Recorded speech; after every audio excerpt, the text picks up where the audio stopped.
Dad al César lo que es del César y a Dios lo que es de Dios.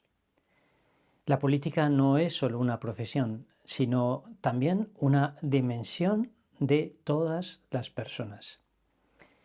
Escribe San José María, estas crisis mundiales son crisis de santos. No es que haya muchos sinvergüenza, es que hay pocos santos. ¿Cómo se santifica la dimensión social, la participación pública, en una democracia liberal como la nuestra?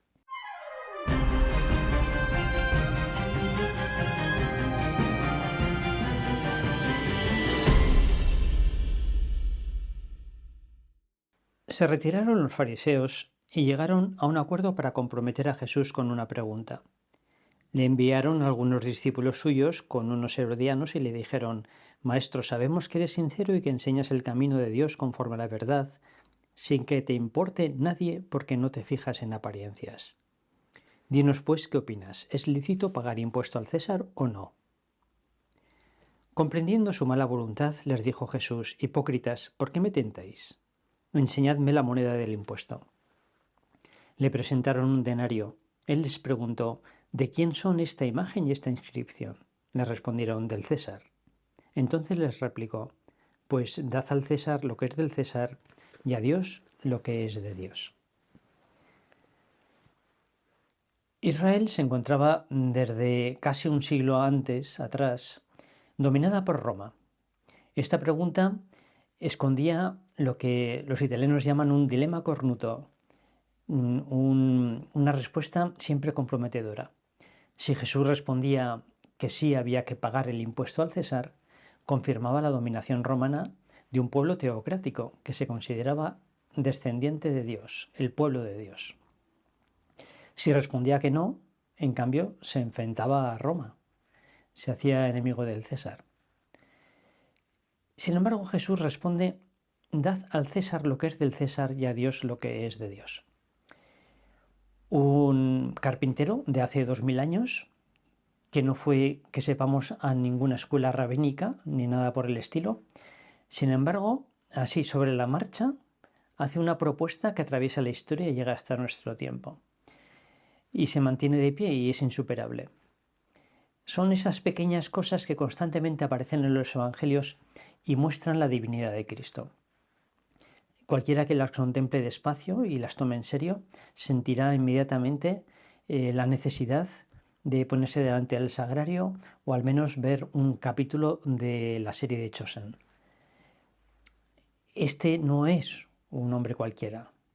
Este es más que un sabio. Esta es una respuesta divina.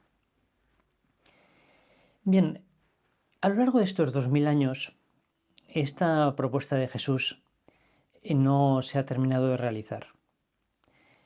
Las relaciones entre la Iglesia y el poder político se han planteado desde tres ángulos. En primer lugar, los primeros siglos, desde el derecho del imperio. Por eso las autoridades romanas, los emperadores persiguieron sucesivamente a los cristianos. Cuando de pronto el imperio se convirtió en cristiano, cambiaron las tornas y el enfoque, con un poco de tiempo, también varió. Mutó hacia los derechos no del imperio, sino de la verdad. Se mantenía que la autoridad pública debía defender los derechos de la verdad. El error, en cambio, no tenía derechos, sino que más bien había de ser combatido. Y de ahí surgieron múltiples alianzas entre el trono y el altar, algunas tan significativas en su denominación como el cesaropapismo. Y en tercer lugar, y más recientemente, a partir de la modernidad y del liberalismo político, la Iglesia y el poder civil entraron en un creciente conflicto que ha terminado con el Concilio Vaticano II modificando el enfoque de estas relaciones, en este caso desde el punto de vista del derecho de las personas.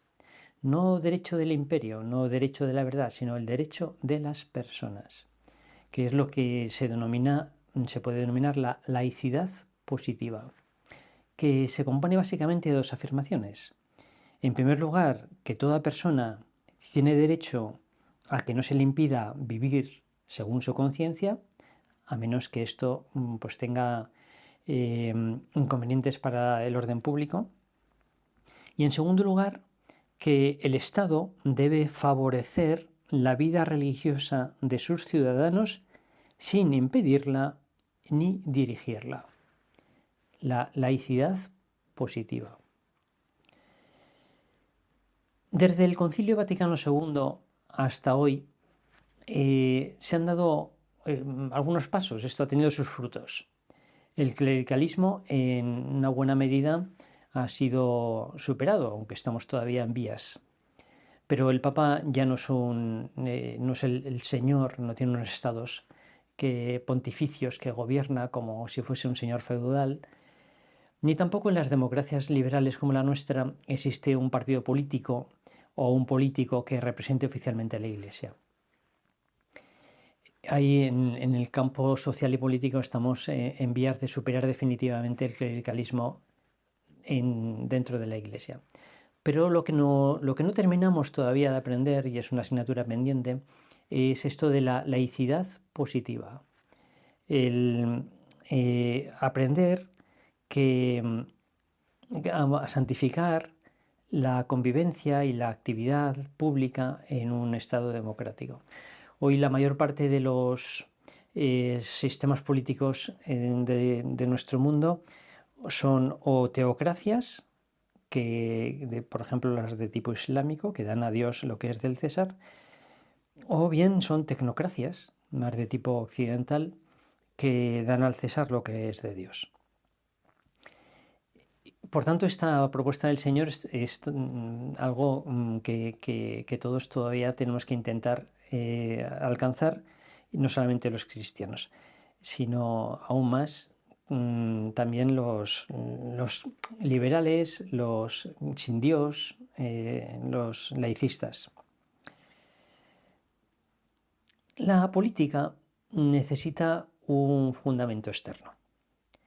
Benedicto XVI propuso a los políticos europeos y occidentales en general el gobernar, legislar como si Dios existiera. Esto era como una respuesta a la teoría, a la propuesta de Grocio de tipo racionalista, que afirmaba que existía un derecho natural que se podía fundamentar et si Deus non daretur, aunque Dios no existiese. Pero la verdad es que, como dijo Dostoyevsky, si Dios no existe, entonces todo está permitido. La fundamentación de una convivencia y de una legislación social sin una trascendencia, sin un fundamento trascendente, se ha demostrado utópica. Por eso Benedicto XVI proponía también a los no creyentes legislar, funcionar socialmente como si Dios existiera. ¿Por qué? Porque el fundamento de la dignidad de la persona, de la libertad de las conciencias, los fundamentos del sistema político democrático y de las libertades es prepolítico. Es prepolítico. La dignidad de la persona no es fruto de una concesión graciosa por parte de la autoridad, ni tampoco de la decisión de las mayorías, sino que es anterior a todo esto. Fundamenta esta convivencia democrática, esta libertad, esta participación, este respeto. Y por otra parte, además, la fe, el cristianismo, no solamente fundamenta el sistema, sino que dota a los ciudadanos de las virtudes necesarias para ser buenos ciudadanos democráticos. Es decir, para que haya participación, honradez, respeto, dignidad. Esto no es algo que haya que dar por supuesto, sino que hay que fundamentar y se basa en las virtudes personales. Decía San José María que toda una civilización se tambalea impotente y sin recursos morales. Y esto hoy en Occidente, en nuestros sistemas democráticos, se puede reconocer muy claramente. Y hay como algunos rasgos, algunos síntomas de decadencia, de construcción social muy llamativos hoy, que tienen su raíz en esta falta de trascendencia. Y voy a citar rápidamente 3. En primer lugar, un normativismo. Cuando no se confía en la dignidad de la persona y en su libertad, entonces se cae en la ingeniería social, que tiene bastante semejanza con la ingeniería agrícola. Es un sistema de conductismo, de dominio del ciudadano a través de una normatividad cancerígena, de multiplicar la regulación, de tenerlo todo perfectamente reglamentado.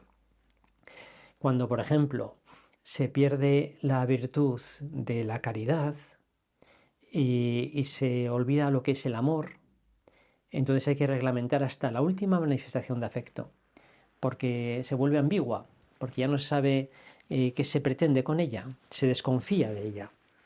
Y por tanto hay que regularlo todo para conducirse de acuerdo con lo que establece la ley, para que todo esté atado y bien atado. Y sin embargo está desvitalizado. Ese exceso de normatividad es antinatural. Una segunda consecuencia o síntoma de esta falta de trascendencia, síntoma de decadencia, es la cronificación de los desajustes sociales. Las noticias de todos los días desayunamos con pues, noticias de inmigración ilegal, de violencia de género, de fracaso escolar, de corrupción política, en fin, un montón de cosas que no se terminan nunca de desarraigar. Este año estamos batiendo todos los récords de violencia de género y sin embargo no sabemos qué más se puede hacer. Abundan las noticias que titulan algo así como ¿qué está pasando? ¿En qué estamos fallando? Y es que cuando no se reconoce la raíz moral de los problemas y se atacan únicamente los síntomas, no se terminan de desarraigar. Y esto pasa con el racismo y con tantos otros problemas sociales como estos que he dicho, del fracaso escolar o la inmigración ilegal o la corrupción. Se cronifican los problemas porque no se reconocen sus raíces morales, humanas, trascendentes. Y un tercer síntoma de decadencia, por falta de conexión con la trascendencia, por darle la espalda al cristianismo en las democracias occidentales, es la crispación. La falta de trascendencia genera una frustración en los ciudadanos que no consiguen llenar el vacío interior que experimentan, porque les falta la esperanza del cielo, les falta la recompensa que solamente Dios puede dar a un deseo de felicidad infinito y eterno. Y eso produce una huida o bien hacia la utopía, y ahí tenemos a los jóvenes que son idealistas por naturaleza, que se van a combatir con el ISIS, por ejemplo, o hacia lo placentero, hacia la sensación. Y ahí tenemos el refugiarse en la droga o el caer en adicciones de todo tipo o en enfermedades de tipo neuronal. Y los psicólogos y los psiquiatras tienen unas enormes listas de espera. Por no hablar del suicidio juvenil, que es la primera causa de muerte entre esa franja de población. Bien, normativismo, cronificación de los desajustes sociales, la crispación social y el descontento. Ahí tenemos 3 rasgos de lo que pasa cuando se desvitaliza de la trascendencia una sociedad democrática. Toda una civilización se tambalea impotente y sin recursos morales. Bien, voy a sugerir 3 características de la santificación de la participación pública en una sociedad democrática, una democracia liberal. 3 características del cristiano, de cómo ser cristiano y ser santo en una democracia liberal. Un cristiano santo aquí en Occidente debería, en primer lugar, entender. Es alguien que entiende, que hace el esfuerzo por comprender lo que está pasando. No es verdad que cualquier tiempo pasado fuese mejor, ni tampoco lo es que nos dirijamos hacia un estado perfecto de cosas. Nada de esto. Las personas y las estructuras sociales somos constitutivamente imperfectos. Esto no tiene remedio. Ni ha habido ningún estado de cosas perfecta, ni lo vamos a conseguir tampoco. No nos dirigimos a él. La esperanza, la virtud de la esperanza, es una virtud teologal, que significa que tiene a Dios por objeto y por fundamento. Con la ayuda de Dios llegaré a poseer a Dios en el cielo. No aquí. El reino de Dios no es de este mundo. El cristianismo no posee una teología política, sino una ética política. Si existiese, decía Benedicto XVI, un sistema que garantizase la buena marcha de las realidades humanas, ese sistema no sería humano, porque desconocería la libertad. Cada generación es como un nuevo inicio. La anterior propone a la siguiente un sistema de valores, de principios, incluso un sistema político que la siguiente tiene que acoger y continuar y mejorar, pero puede rechazar. Hay un comienzo constante. Esto pasa a nivel individual, uno no consigue las virtudes para siempre, puede perderlas de nuevo, y pasa a nivel social también. Por tanto, el cristianismo propone una ética política, es decir, un vivir las virtudes, no un sistema, no una estructura. La doctrina social de la Iglesia dibuja las líneas rojas que delimitan dónde termina la justicia o dónde termina el bien común. Pero nada más que eso, son principios generales, no soluciones concretas a problemas concretos. Los desajustes sociales que experimentamos por todas partes no tienen una raíz sistémica. El problema no es del sistema democrático, es una raíz moral. Por eso, para entender este mundo, necesitamos estudiar. Quizá en los últimos 1000 y pico años los cristianos no hemos tenido que hacer el esfuerzo de estudiar porque se nos han dado las cosas hechas desde arriba, pero esto se ha terminado. Hoy, para entender el mundo complejo y las raíces morales de lo que ocurre, hace falta estudiar, y estudiar mucho, cada uno a su nivel. Y quizá no haga falta un máster, pero sí estudiar hasta dónde, hasta entender la sociedad en la medida que me permita amarla, porque no se puede amar lo que no se entiende. Cada uno tendrá ahí un nivel distinto, pero hasta lograr entender lo necesario para poder amar al mundo. Porque esta es la segunda característica del cristiano en la sociedad democrática liberal. No solamente entender, sino amar este mundo. San José María publicó una homilía titulada Amar al mundo apasionadamente, que habría que parafrasear: amar a este mundo apasionadamente. Este es el que hay, no los mundos utópicos que no existen. Hemos de cultivar, como dice el Papa Francisco, una amistad social. Estaría muy bien el releer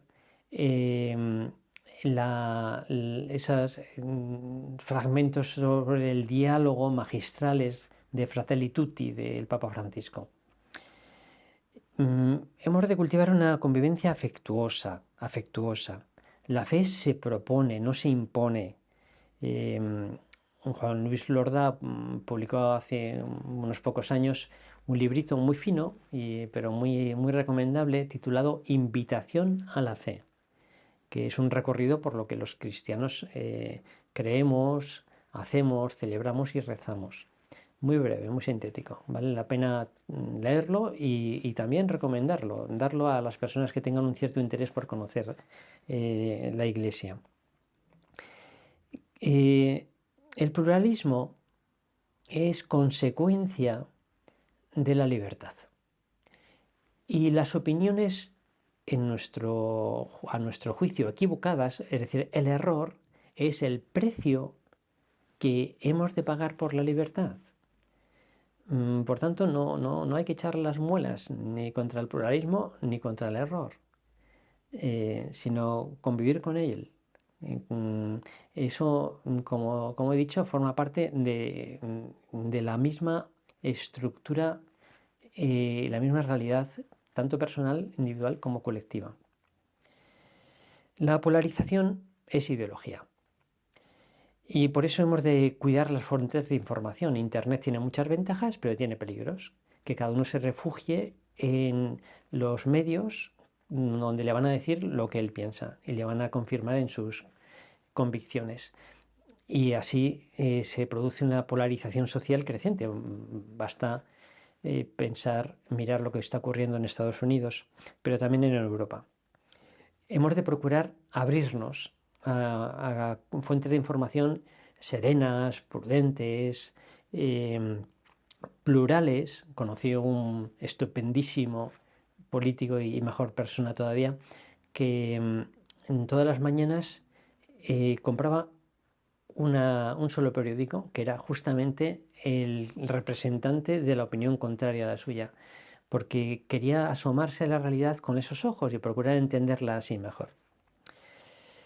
Bueno, este amar el mundo significa, se concreta en no tener una actitud dialéctica de confrontación, de pelea, sino dialógica, de diálogo.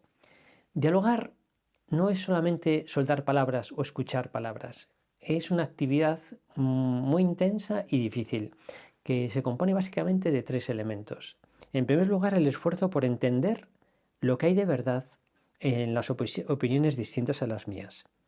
Escuchar y hacer el esfuerzo de ponerse en el lugar del otro, porque esa opinión nos puede parecer errónea, pero tiene un núcleo de verdad con toda seguridad.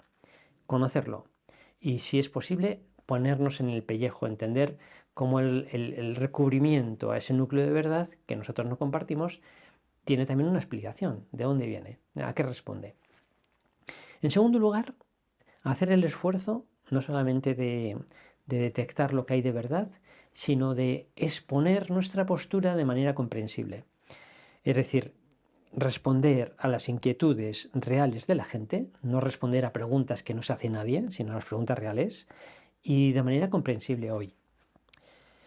Es decir, hemos de intentar movernos dentro del ámbito de la racionalidad pública, con argumentos, con razones que puedan ser compartidas por todos, también por los que no poseen la fe. Mejorar la sociedad con la fuerza de la verdad misma, no con la violencia verbal, por supuesto, ni mucho menos aún física, pero tampoco verbal, ni de encerramiento en las propias posturas, sin diálogo. Y como tampoco todo el mundo va a ser ni político ni intelectual, al menos este carácter dialógico y este amar al mundo ha de manifestarse en naturalidad, en encontrarse bien en un mundo pluralista, multicultural. Recientemente me gustó una rueda de prensa del entrenador nacional de fútbol, Luis de la Fuente, en la que el periodista le preguntó por su fe y respondió con toda naturalidad de esta manera. ¿Qué tal, Luis? Miguel Ángel Toribio, en directo para Radio Marca. Siempre ha reconocido, y nunca lo ha escondido, que usted es un hombre tremendamente religioso. El otro día, antes del partido, fue a visitar, si no me equivoco, el Cristo del Cachorro, que está muy cerquita a su hotel de concentración de la iglesia. Aparte de salud, que siempre se pide, ¿qué pidió usted al Cristo del Cachorro que pueda reconocer, que pueda decir? Encantado, además, Miguel Ángel. Sí, ¿has terminado? Sí. Encantado que me hagas esa pregunta, muchísimo. Por supuesto que lo digo además, yo soy un hombre de fe, creyente, fervoroso, con mucha fe. ¿Y qué pedí? Fundamentalmente salud, eso lo primero, sobre todo cuando tenemos a gente allegada y cercana que está pasándolo mal. Y también trabajo y que salgan bien las cosas, ¿sí? A mí me viene bien, me da mucha fortaleza a la hora de tomar decisiones, saber que que tomo decisiones también con cierta iluminación, con el apoyo de Dios. O sea que eso le pido. Pero fundamentalmente salud y trabajo para todos, que no os quepa ninguna duda. Bueno, decía, el diálogo está hecho de aprender a entender lo que hay de verdad en la postura del otro, esforzarse por hacerse entender y finalmente, en tercer lugar, la capacidad de llegar a acuerdos, de saber ceder ambos en lo que se pueda ceder, ¿no? Por esto, aquí una vez más, la formación es imprescindible para distinguir lo esencial de lo accidental, en lo que se puede ceder y en lo que en cambio no. En esto Benedicto XVI era un maestro. Bueno, decía, características del cristiano en una sociedad democrática. ¿Cómo se santifica la dimensión pública? En primer lugar, entender este mundo. En segundo lugar, amarlo. Y en tercer lugar, servirlo. Servir. Es decir, la caridad tiene una dimensión social. Hemos de amar el compromiso social. La Iglesia considera que el sistema democrático es el más acorde con la dignidad de la persona. Por un lado, porque permite la participación de todos en la cosa pública. Y por otro, porque sanciona teóricamente la división de poderes, lo cual supone una mutua regulación que impide o hace más difícil la tiranía. Por eso los sistemas democráticos pueden degenerar y acabar con esta división de poderes, y es lo más grave que les puede ocurrir. Y eso ya dejaría de ser un sistema democrático propiamente. Hemos de participar en el sistema. Hemos de valorarlo positivamente. Y hemos de considerar, la Iglesia también lo hace así, la política como una profesión muy noble y muy necesaria, porque es el arte de lograr el bien común posible aquí y ahora. Un bien común que está integrado por tres dimensiones. Lograr las condiciones materiales, culturales y espirituales necesarias para que alcancen su perfección los individuos, las familias y las sociedades intermedias, como pueden ser las asociaciones. Esto es necesario y aunque hoy vivimos una gran crisis política y se ha desprestigiado mucho esta profesión por la corrupción, por las ideologías, por los intereses particulares, sin embargo, haríamos muy mal servicio si la estigmatizásemos, si la denigrásemos de manera sistemática. Hemos de estimular a la acción política a aquellos que tengan esa vocación. Y hemos de rezar y pedir a Dios el gran don de políticos prudentes. La virtud característica del político, del buen político, es la prudencia. No es la piedad, no es la fe, es la prudencia.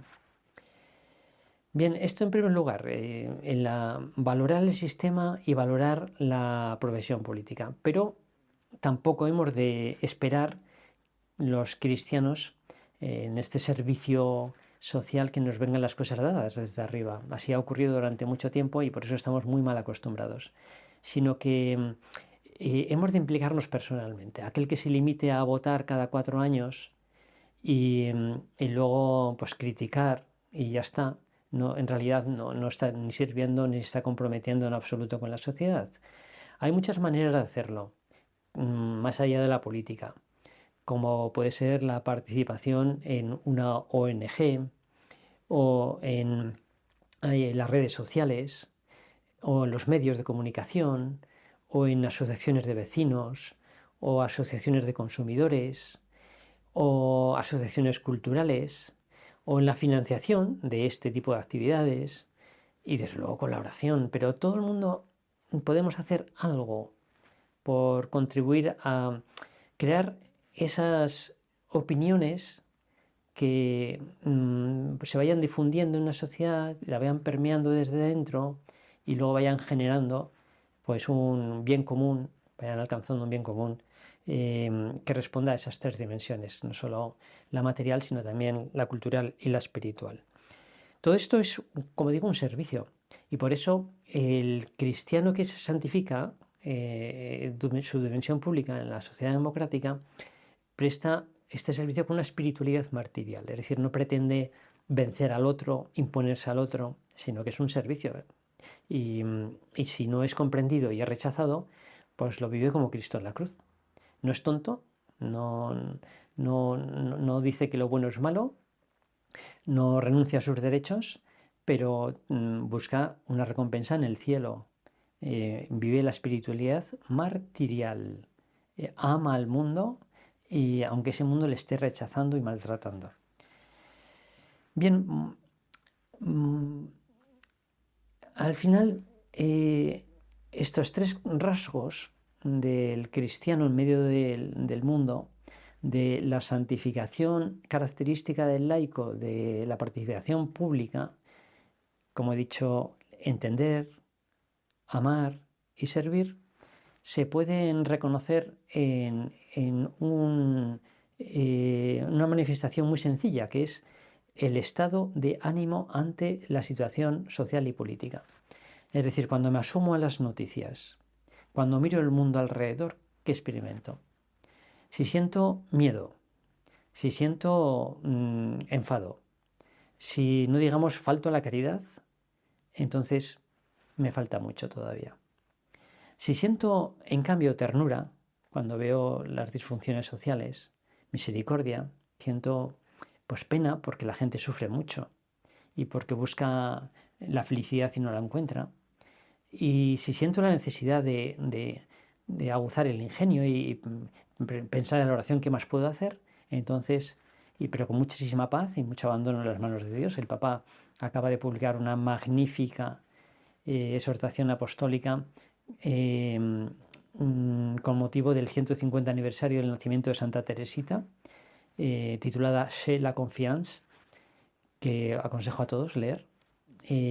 Uno hace lo que puede y confía y se abandona en Dios, entonces las cosas van bien. Bueno, vamos a terminar acudiendo a la Santísima Virgen. María fue la Madre de Jesús. Su corazón albergó más adelante a los 12, el día de Pentecostés a los primeros cristianos, miles, y el día de la Asunción a todos los hombres, la maternidad divina que abarca a todos. Su corazón fue albergando cada vez más y más, no solamente a su Hijo Jesús, sino a todos los hombres. Y así nuestro corazón también se irá ampliando y acogerá a todos con actitud maternal en la medida en que estemos santificando como laicos, que es lo característico de vuestra vocación laical, santificando la dimensión pública de la vida.